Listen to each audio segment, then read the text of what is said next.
My guy Corey Lay got his first W and then did what? Plus, chaos has entered the chat. Michele is on edge. Horacio and Nurys kicks off with a lap dance for the ages. Asaf feels betrayed. Emanuel turns his back, and Ciarran becomes the first to get screwed over by a champion as Jordan is here to prove this arena belongs to him. It's the challenge. Battle for a new champion, episode 5 recap coming up right now.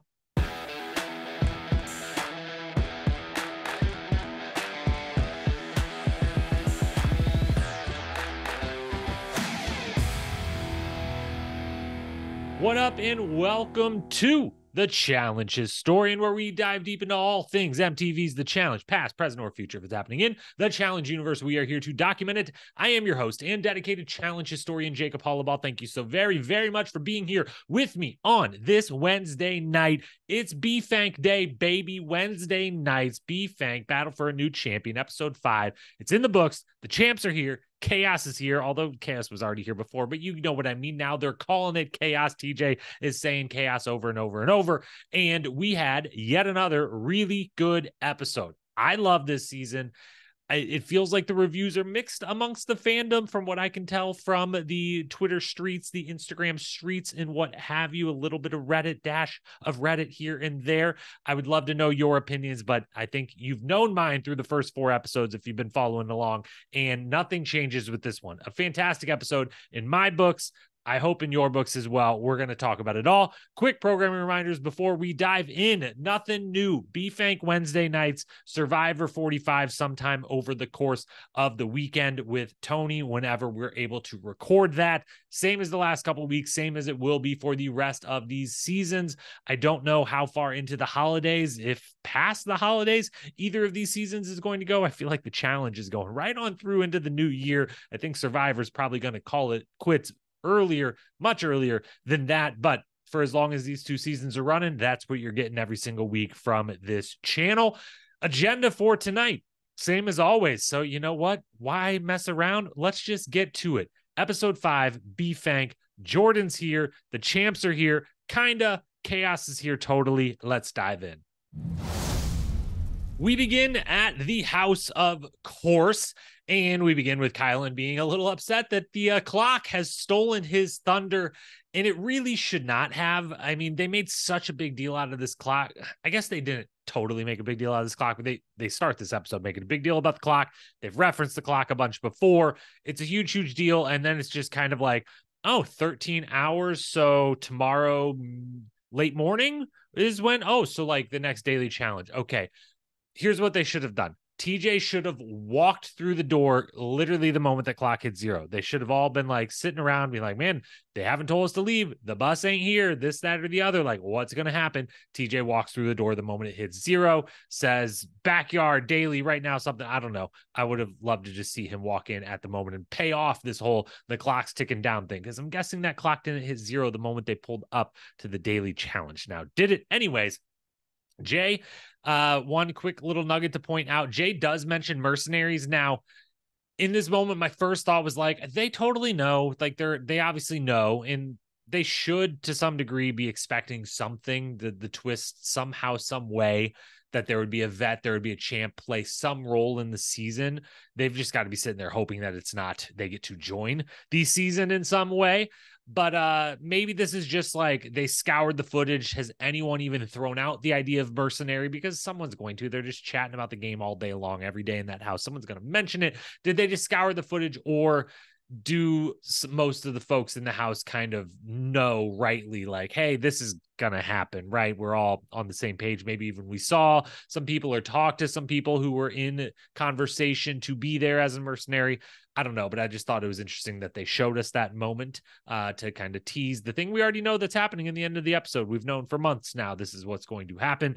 Third and final thing from the opening house segment, Ciarran and Zara. I love the boxing lesson. I love getting to watch the 2 of them box, but the moment they showed that, I was like, this is too specifically showing these 2 people something. These 2 people, we'll see, but my radar was immediately up of like, oh, one of you two is probably going home. But then when we get to the daily and they're partnered together, I'm like, wait a minute, could this be that they were just easily setting us up the 2 winners of the daily? So we've already referenced it. Why don't we just move ahead and talk about that?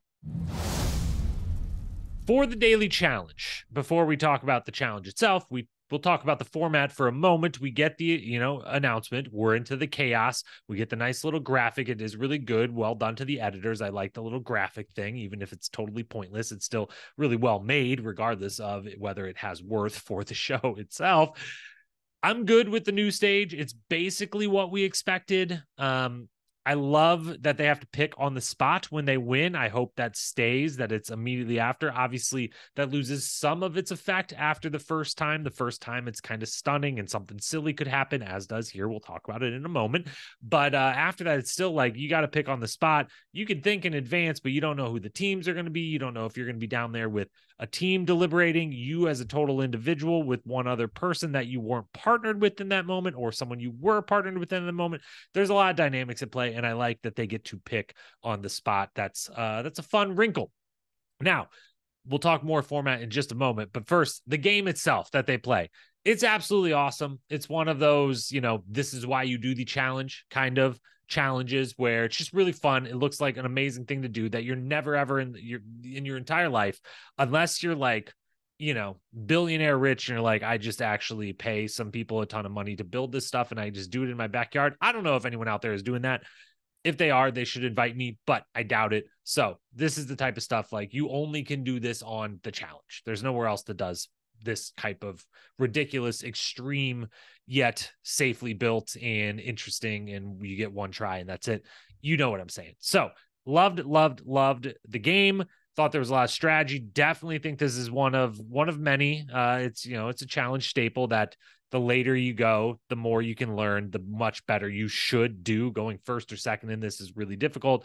There is a clear strategy of wait till the end, one, and two, that some of the rotations you get down, you're at the bottom right as you pass one of the poles. Some of the rotations you're not.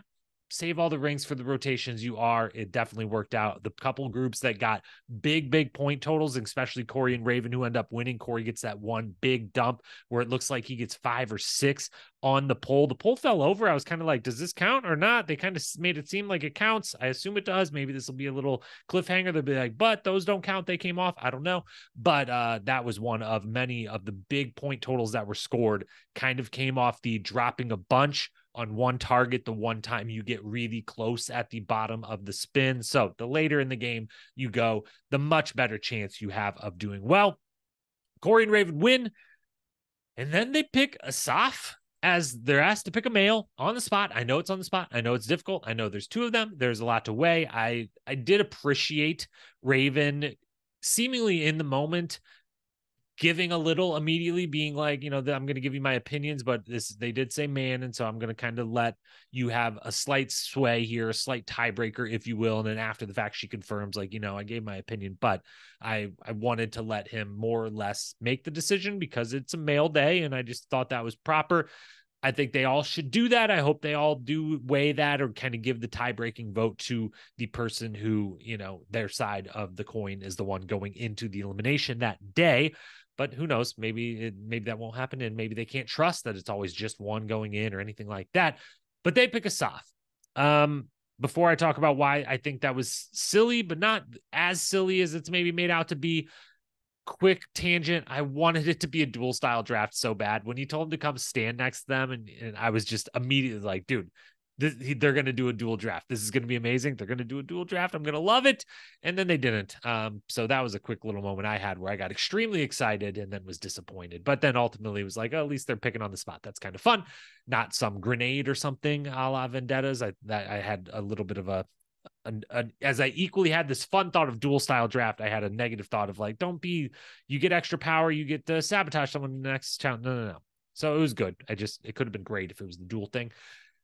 I do need more explanation on why they pick Asaf.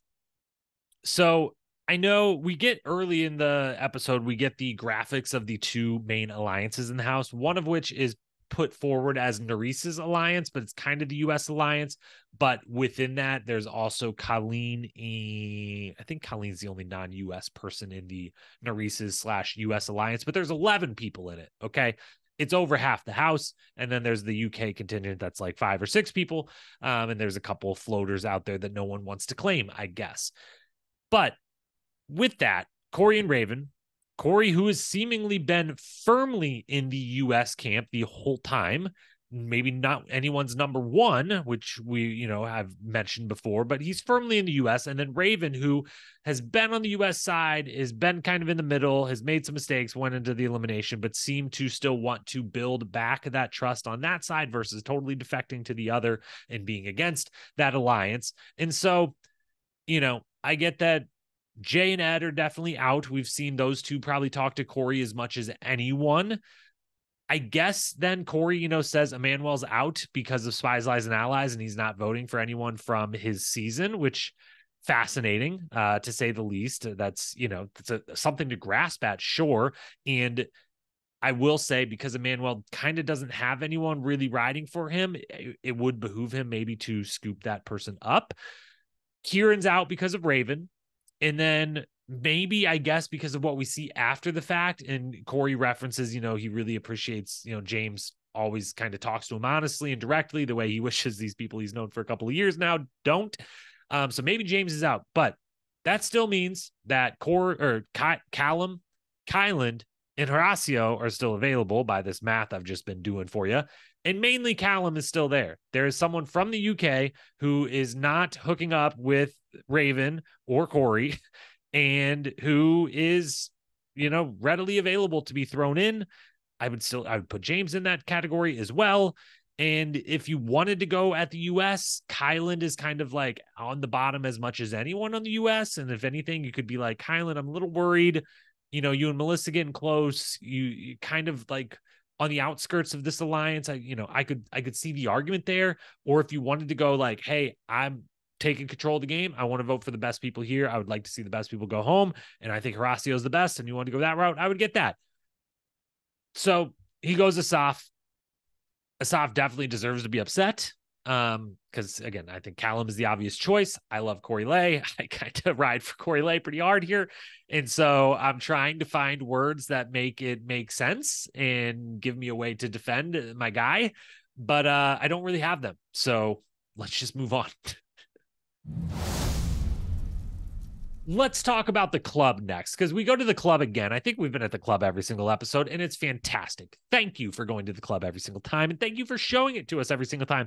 At the club this time, we get some funny dance montages to start it, mixed with Asaf looking sad in between the dance montages. I really like that. We get some an interesting note about Colleen I'll touch on here in a moment. We get Horacio and Nurys' lap dance. We get Michele and Corey, huge emotion talk. We get a lot from the club scene. It's going well every single time they go to the club. So I'm liking it. I'm loving it. I'm loving this season. And with this club scene, the 3 things that I just referenced, I will now go slightly more in depth on. The first one, the Colleen thing. I bet you were not expecting me to talk about Colleen on this podcast recap tonight. I wasn't necessarily either. I bet you're probably thinking, why is he talking about Colleen at all, regardless of the season, at any point of the season? Because she doesn't seem to talk to anyone in the house. But I've got to point out, while she isn't talking to them at any point in any of the times we see her, we do see her over and over and over and over again. She's always there, a part of the conversations. It feels like everyone does like her and is fine with her being around. Maybe they're always like, look, we can talk strategy in front of Colleen because we both know she's kind of not working with anyone. And like, you're nice. I like you. Sure, you can hang around. It's very interesting. I love Colleen. I just think she's a real gem. I think I want to say her season of The Mole from Germany is maybe available like on Netflix or somewhere. I don't know. I got to go look and find it and watch because I want to see her in her element. I think we've seen little glimpses of like she might be an absolute star of a show like The Challenge. It's just that she seems the most uncomfortable with the language barrier and is the most like okay with just kind of I'm hanging out and everyone likes me, I like everyone, and I'm just kind of hanging out and floating around, and that's good, and I'm comfortable in this area. But she just shows up in the club, a couple different conversations we see at the house during the deliberation portion. There's 3 or 4 times this episode where like 3 people are talking and Colleen is also there, and I'm just like it's just very interesting, something worth pointing out. Anyways, The thing, obviously, everyone wanted to see at the club. They teased it, or didn't tease it. They showed it on Instagram, as they always, show the couple scenes in advance, and they show that Nurys and Horacio, it's finally happening. We obviously know it happens because they're together in real life right now. We assumed that started sometime during this season. That would have made sense. And here we go. What better way to start it than with a lap dance in front of everyone? That's a hell of a way to start. So that's what happens, and it looks wonderful. It looks like everyone's having a great time, and I wish them the best, those two beautiful people. Michele and Corey, two other beautiful people, having a different type of emotional interaction, if you will. Michele's upset. She doesn't believe, Corey thought through the fact that, hey, we haven't 100% been told that the women are off the hook here, and you threw in the person I'm attached to, and he's also in our alliance, but I ultimately don't really care about that. I care about the small fact that I maybe could be on the line here too. He, is very convincing to me that, like, he legitimately on the moment in this, on the spot decision, did not think. He took TJ at his word that says, pick a man, and he threw partners out the door and wasn't thinking about it at all. He does not really give a defense in this moment of why he leaned towards Asaf over everyone else. Although it would have been fascinating because, again, I thought Callum was the obvious pick for him and Raven, given where their alliances lie. It would have been interesting to be like, hey, dude, it was him or the guy you're hooking up with. Did you want me to get him gone? Like, or do you ultimately want your number one, Jay, to actually treat you like a number one? Because right now he's treating someone else like his number one. So that would have been interesting. That did not happen. It was just a back and forth. Michele being like, I can't believe this. And Corey being like, I think you're going to be fine. And I want you to believe me that I didn't think about it. And it gets emotional. And I love both of them. It's two of my favorite, having a heated discussion. I hope that it is all mended and all good going into next episode, because they're the best and I love them dearly. Then we have Deliberation. Before we get there, the house and deliberation segment here, Corey maybe finds a friend in Lockie. We referenced it before. We'll come back and talk about it now. It's an interesting conversation. It definitely, like, Corey should definitely switch sides at this point, because we obviously know the end result of this. Asaf is still in the house, and so that means Jay, and by virtue then Michele, like, Corey's not good with them anymore, and that maybe we will see. It'll be fascinating to see if the Ride or Dies girls, who are their own alliance within the U.S. alliance, and Horacio, who's much more, I would say, a part of the Ride or Dies girls, being Olivia, Nurys, especially now Nurys, and Mariah, and sometimes Raven, whether they are, more on, we don't need to be attached to Jay and Michele and Asaf. We could be, we don't need to be, or whether they're like, no, we're attached to them. US, like, what are you doing? And Corey's on the outs. Either way, he should just bail right now and get in. And you can't build a super, like, you can't build the majority alliance, that's for sure, but you can build a strong enough one where some people could be winning some daily challenges and you could get your way. So I think he should team up with Lockie, even if it's very under the radar. I think he should. But the thing I really want to say about this conversation is, I like Lockie. I can't believe it. By the way, they've not been calling him Lockie at all. James went by Lockie on the UK season. Was there another James in that house? I don't remember. Anyways, so Lockie, James, Lockie, same person. Don't know which name I'll use at any given time, but I like him. I did not believe that was going to be a thing that happened. I'm kind of stunned a little bit. I really enjoyed his episode and a half or whatever it was on Challenge UK. It was all-time dramatic. I've referenced it a few times. I've said over and over, if you haven't watched Challenge UK, it only takes you 2.5 hours. You basically could have watched the whole season in the time it took you to watch tonight's episode, almost. Not 60% of it. I mean, come on. So go watch it. It's a star. It's not a star turn for Lockie, but it's an episode and a half worth watching of his performance of it's just wild. And I did not expect to end up liking him on this season and, like, feeling like he's kind of an essential member of the cast. And here we are. I think I'm in on him. I think he's fun to have around. I think he does. I don't know if this is the right description for what I'm actually feeling, but he has rough edges, or sharp edges, maybe would be better. Not rough, sharp edges. Like, he's sanded them down, and he's clearly sculpted his body. but he's got sharp edges. So it's like you still come at him the wrong way, put him in the wrong situation, the wrong conversation. It gets confrontational. You can bump up against one of them sharp edges, hurt yourself a little bit, but he seems like he seems like a way nicer guy than I kind of thought after his brief stint on Challenge UK. I love that his like two people he's connected with in the house so far. He's like, Huey was my guy. Oh, fuck, Huey's going. All right, Corey's my guy. Corey's my guy now. I love it. I like this little blossoming friendship hopefully turned under the radar partnership alliance. I'm here for both of those. Deliberation itself, fantastic. Absolutely fantastic. Love it. Pure messy. So these the daily challenges and even the eliminations, they don't really, you know, obviously we know none of these people are champions or anything, but like it doesn't show. The inexperience doesn't really show when they're going against each other. It will start to show as they go against champions in the eliminations, but it doesn't really show in those moments. You don't totally remember, or it's not right in your face. Deliberations are where it's in everyone's face. Are we 5 for 5 now on like someone doing something stupid at Deliberation, more or less, or them just being a mess and no one really knowing how to like lead it the right way, how to like maneuver, how to say the right thing, or just not speak at all when you don't need to speak, things like that. I don't know, because I have no idea what Asaf is doing at the beginning. He asked Jay, he's already going in, like he's nominated. And instead of leading with what he ultimately gets to later, I would like to go against Ciarran. Can we all vote for Ciarran? He leads with, I'm going to yell at Corey some more. I get it. You're very upset. But then I'm going to ask Jay and I'm going to ask Horacio. And if everyone doesn't stop me, I was about to ask everyone in here, who are you closer to, Corey or me? And I don't know who's benefiting or who's hurting from that. I don't know how that's hurting Corey necessarily. I don't know how that's benefiting you at all. It was strange, but I was entertained by it. That's for damn sure. Good job on Horacio just being like, that's a hard one to answer.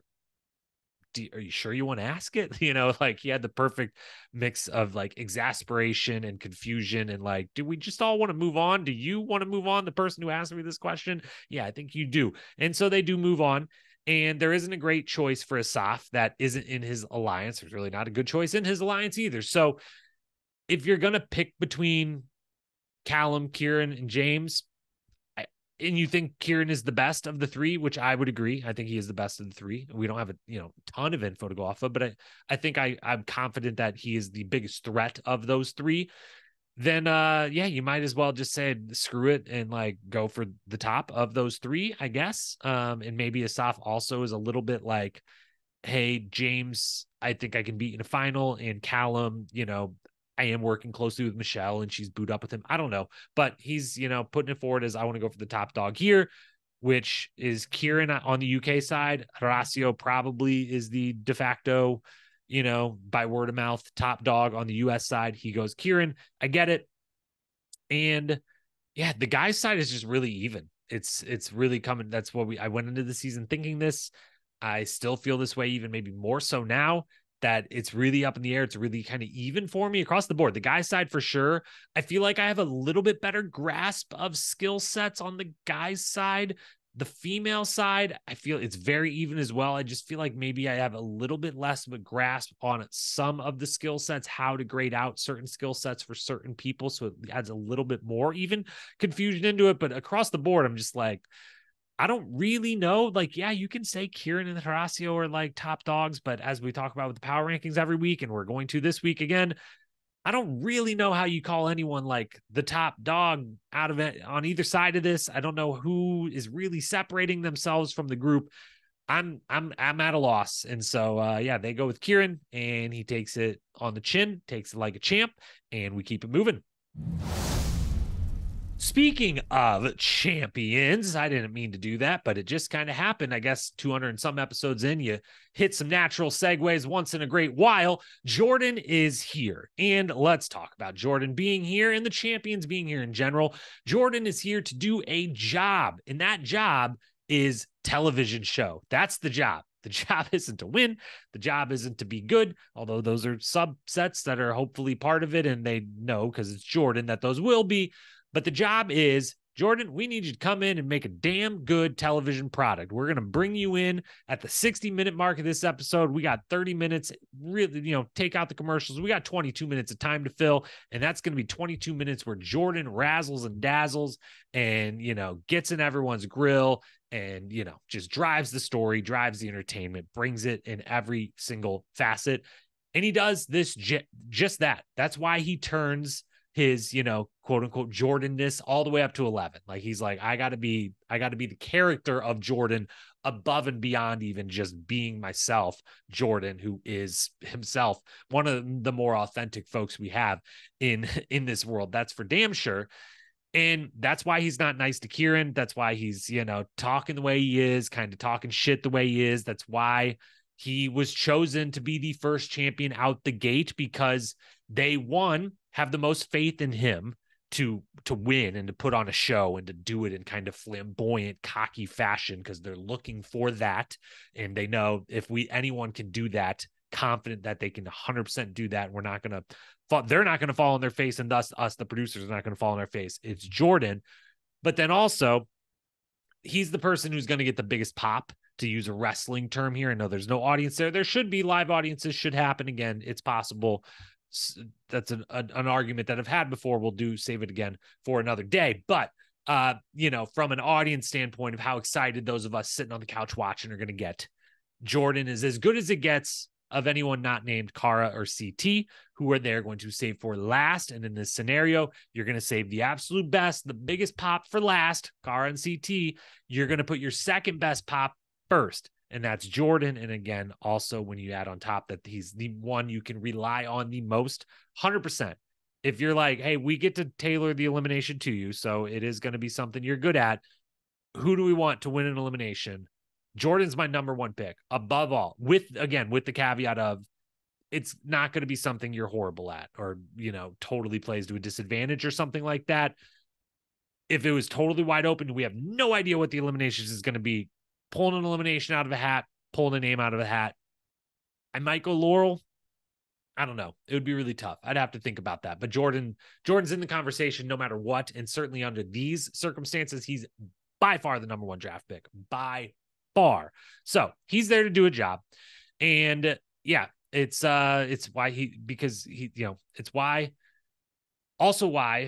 is first, he got a game that was perfectly suited to him. Because I'm not sure I'm not sure that anyone beats him at this game. This game really is very well suited for him. I'll get more to that in a second, but I'm interested to see how tailor-made the games are for the champs.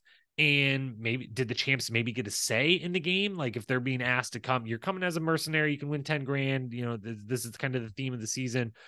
I wonder if they got any, promises of like, if Devin's like, okay, but like, I'm not going to show up and it's going to be a hall brawl, right? Like, you're not going to like dick me over and make me look lame as one of the champions, right? Like, I wonder if they had any communication, any assurances, any say in the matter in how tailor-made the games will be. But I definitely think they want the champion to win at least half the time, but they definitely want the first champ to win. They want that message to be sent in this to pay off and be effective. So the first one is going to be tailor-made to the person. This is very tailor-made to Jordan. So it all lines up. Now, to the games itself.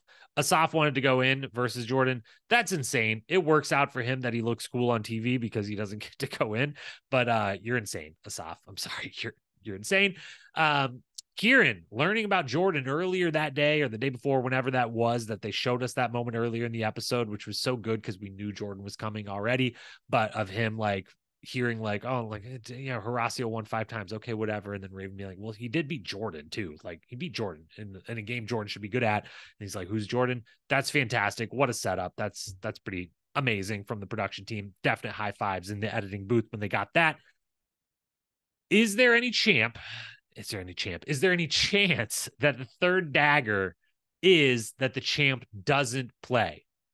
Right? They didn't bring someone there for them to be a 33% chance that they don't play, right? So that we got to throw that out. So that third dagger, one dagger is someone's name, one dagger is the other person's name. I think there's a chance in the future that there's 3 people standing there for the draw, and that's how we get to 3 daggers again. But for the meantime, the third one is definitely the champ gets to pick, right? it's not, I don't know. Maybe it's TJ gets to pick. That'd be hilarious. Maybe it's the house gets to vote again. Maybe it's automatically the one, one side or the other voted for, either the winners or the house. Maybe it says last place in the challenge, come on down. Who knows? But I would assume that it says the champ gets to pick. That would be the safe bet. We'll see. The game they play is really cool. And as I referenced before, it's tailor-made for Jordan. Okay. Speed and agility, a little bit of wrestling, although we eventually, it's not explained at first, but we do get the one big tackle and then the reset. And it's the first or second reset that we see during it. So you could be physical up to a point, but speed, agility, a little bit of physicality, mostly just like determination and grit on top of who's fast and a just dope athlete. Endurance plays a factor, but then above all else, you can think your way through this one much more than most people would walk in there and realize that you can think your way through. And that is where Jordan Wisely excels. He's the best athlete going in the challenge house. I'm sorry, Horacio. Jordan's still the best athlete in the challenge house in my mind, all around athlete, but he also thinks these things through on the level that only a couple other people think these things through. And he's been able to display that thought process time and time again in epic elimination after epic elimination. In this one, it is put on full display as well. He does just that. He outthinks Ciarran in this. He's cocky the whole time. He loses the first round on purpose. Don't tell me otherwise. He does 100%. That's a guarantee. And then we know for a fact, it makes it very clear he loses the first 2 points of the second one immediately. And that is the moment where he realizes he won, because Ciarran hasn't figured out what Jordan has figured out, which is the strategy behind this. Because when Jordan lets him get those, Ciarran could have been the first one to say, wait a minute, I'm up 1-0. And this is a timed thing. There isn't a certain amount of these buzzers. This is a time. We got 1 minute.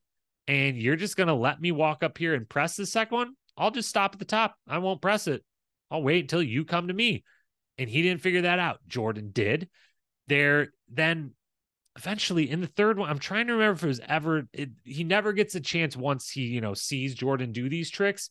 He never gets a chance in the third round to like reverse the tides and kind of do the tricks back to Jordan. But between, hey, I can run up there and just wait, you have to come up near me. Like you don't get to sit there and conserve your energy. That's brilliant. And yeah, he thinks his way through it, and he's fast and determined, and nothing will ever be full redemption. He might be the best that's ever played this game. Okay. So he doesn't need redemption. That's redemption enough. But for the free agents moment, pulling all the things versus bananas, which they show us here. I always love that flashback. But the cockiness, of I'll go down 0-1 in rounds. I'll go down 2 points in this 60-second second round, and then I'll still win is, he pulls it off this time, and that's amazing. And it's wonderful. And Jordan's the best. He's the best. He may, I don't know, man, 4 out of 9's a lot. 4 out of 9's a lot. 6 out of 9 finals is a lot. I still contend Rivals 2, if they're not eliminated on that opening, swim and puzzle, Jordan and Marlon win. I believe it to this day. You can't convince me otherwise. I know CT and Wes are damn good, obviously, but Jordan and Marlon have that gas. Okay. And I think a couple of those long strength endurance challenges in that final, not to continue on the standard too far, but yeah, I think they could have won. Anyways, so yeah, maybe Jordan's the best that's ever done it. I don't know. It's still bananas in my book. It's CT and everyone else's book. That's fine. But it is what it is. Jordan gets his flowers. He gets his win. He gets his 10 grand. He did his job. He made great television. Ciarran is gone. Ciarran is fantastic. I really love Ciarran. I really enjoy him on the show. 10 out of 10 recommend inviting Ciarran back for many seasons in the future. Definitely hope we get to see him again. Sad that he was the one that had to be on the losing end of the first champ versus contender battle. Now to the awards. First best quote.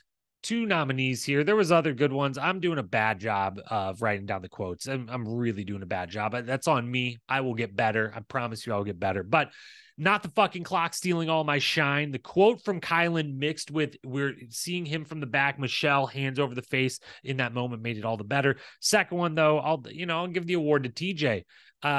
It's pretty static, but it's still good. I still enjoy the moment he introduces him. As all of you know, nothing is easy on the challenge. It's a chaotic game, and you are all here to be a champion for the very first time, right? Well, I believe to be the best, you've got to beat the best. And then welcomes Jordan out. Loved it. Best quote of the episode. Best moment. First nominee, Asaf and Corey after the daily going at it. Always love an argument immediately after the daily where they still have to keep the cameras rolling and show it to us. Second nominee, the dance montage that opens the club scene as they did some people dancing, pan over to Asaf looking sad. Some people dancing, pan back to Asaf. It's a tough look for him, but it's a really funny and good, well-edited moment, so I like that. Third one, Nurys' lap dance for Horacio. It's lovely. It's wonderful. They're the best. Fourth one, Corey and Michelle's conversation at the club. The club scene crushed on all 3 for 3 club scene. Loved it.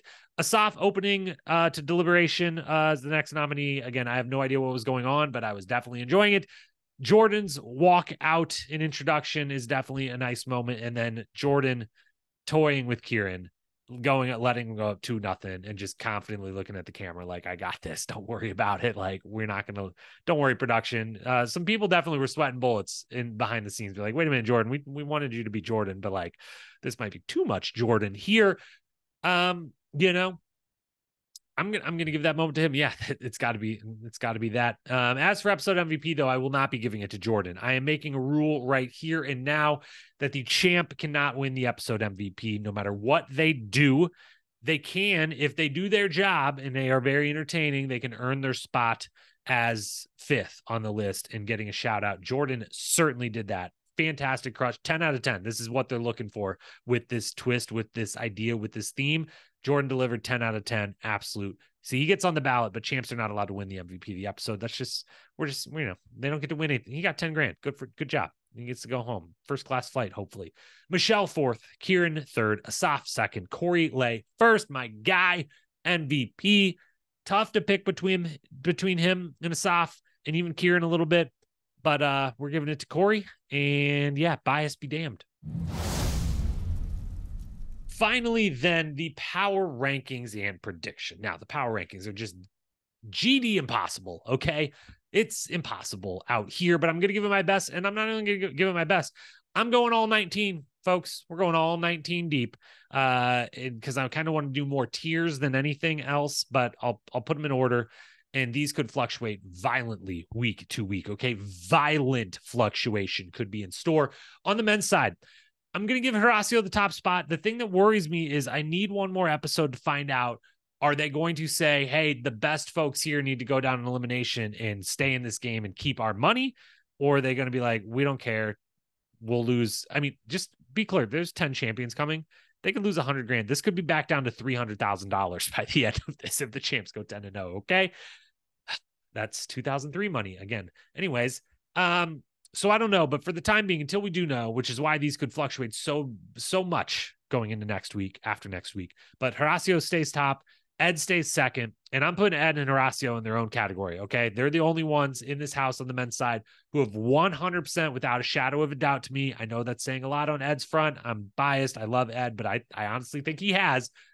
Both of them check every single box we need. I guess we haven't seen Ed run long distance, and he's a bit of a meathead, so maybe he's not good at that. Maybe that's why he's second and Horacio's first, but they're in the same tier. Jay's 3rd, James is 4th, big move up. Corey Lay is still in 5th, Callum 6th, Kylan 7th, Emanuel 8th, Asaf 9th. I just think Kylan, Emanuel, and Asaf, if this wasn't the champs introduced, would be the next 3 on in Callum. That bottom 4 would be like the next up to get thrown in, kind of on the cutting board. They could all end up at the top of this list next week if it does turn into, let's throw in the quote unquote best or the biggest threats. And now Horacio's going in. Now, Ed, why don't you go in there and do this for us? James and Corey, you're big guys. Why don't you go in there? It's CT. Who knows?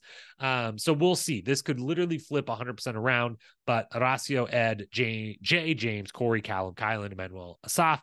On the women's side, Olivia, Michele, Mariah, Raven, Raven moves up to get it 4th, but that's top tier for me. Those are the top 4, but also the top tier where there's a cutoff. Raven moves into that group of people I think can win this. I kind of think I don't know. I think Nurys could too. Maybe the cutoff should be after 5th. Nurys is 5th, Melissa 6, Big T 7, Zara 8, Colleen 9, Bernard 10. Now, I believe Zara could win because she can win a final. I'm concerned she won't get there. Colleen and Berna are just like, they could end up at the top of this list again if it turns into like, let's throw in the biggest threats. But right now they're just totally floating. No one's really actually bring them into any alliance. So I think they're going to end up down in the sand rather quickly. And so, yeah, I think it's kind of anyone's game, but I put Olivia, Michele, Mariah, and Raven, and maybe even Nurys too in that top category. I think maybe, I don't know. I need to see more from Nurys. I need to see more from all this group, men and women, both. We haven't seen a lot from most of these people, so it's just really tough. But that's what I got for now. We'll see what happens next week. Prediction wise, 3 predictions for you. 2 of them are actually kind of rest of season predictions. I was going to predict who would be the champ next week, but then I was like, no, let's predict who the exact order for the champions that they'll be announced, because I was confident even before they announced Jordan. I was like, Jordan's going to be the first one and CT and Cara are going to be the last ones. And then everyone else is going to fit into that. So I think Kaz will be next week because I think they're going to match Kaz up with Jordan, world champions first, that whole thing. And Kaz will get the smallest pop of all of them, respectfully to her, who I adore. But she's, she won the world championships. She was on UK. And so most challenge fans, MTV challenge fans don't, know her as much. So out of these 10, she's, got the smallest profile. On the women's side, I think the order will be Kaz, Laurel, Tori, Casey, Cara. On the men's side, I think it'll be Jordan, Darrell, Devin, Brad, CT. We will see. I will check back on that, but I feel confident Cara and CT are going to be last. And then as for next week's prediction, Berna and Colleen end up in the sand, in the draw, going up potentially against Kaz. That's what we're going with. And that is it for tonight. Thank you as always for being here. BFank episode 5 in the books. As always, Challenge Historian on Instagram. Get in touch if you want to chat challenge. Subscribe on YouTube if you're watching there. Follow, subscribe if you're listening on Apple or Spotify. Leave a rating. Those things help so much. If you're still here listening at this point, you must really love me. So definitely help me out with that because I really love you. I appreciate you. I thank you for being here. I will talk to you if you're a Survivor fan sometime this weekend. If you're not, I'll talk to you next week. BFank episode 6. Until then, peace.